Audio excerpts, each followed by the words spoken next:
Matatapos na raw sa mga susunod na linggo ang inihahandang reklamo ng Pilipinas laban sa China ayon sa Department of Justice. Kaugnayan sa umano'y paninira ng China sa ating mga bahura sa West Philippine Sea. Nasa frontline ng balitang yan, si Camille Samonte.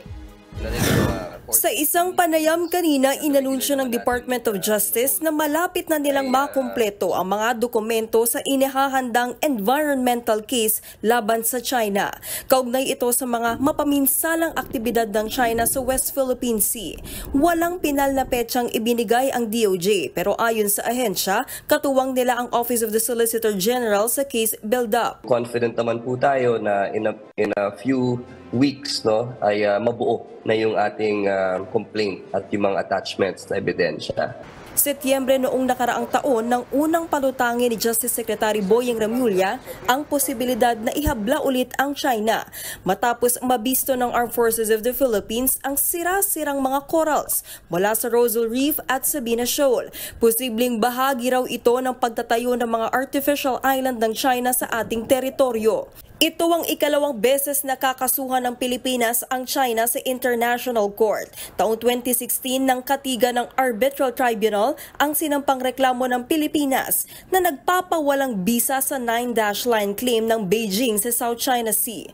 Kamakailan lang nang ianunsyo ng China na huhulihin nila ang mga anilay trespasser sa mga inaangkin nilang teritoryo. Pinalagan ito ni Pangulong Bongbong Marcos, lalo lang anya itong magpapalala ng tensyon sa rehiyon. Nanindigan din ng Philippine Coast Guard na hindi kikilalanin ng Pilipinas ang 4 na buwang fishing ban ng China.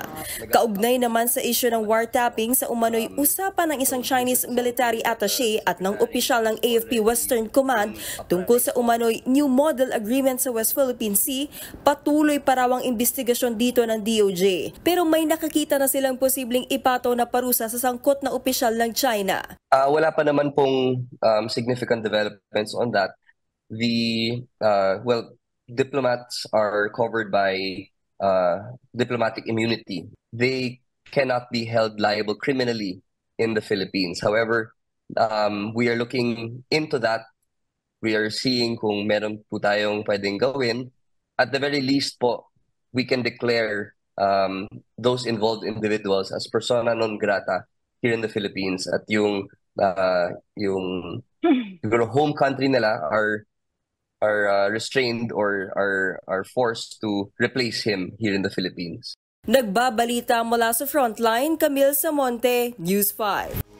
Mga kapatid, may Los Baños po. Huwag magpahuli sa mga balita at impormasyong dapat ninyong malaman. Para sa mas malawak na balitaan at diskusyon, mag-follow at mag-subscribe sa social media pages ng News 5.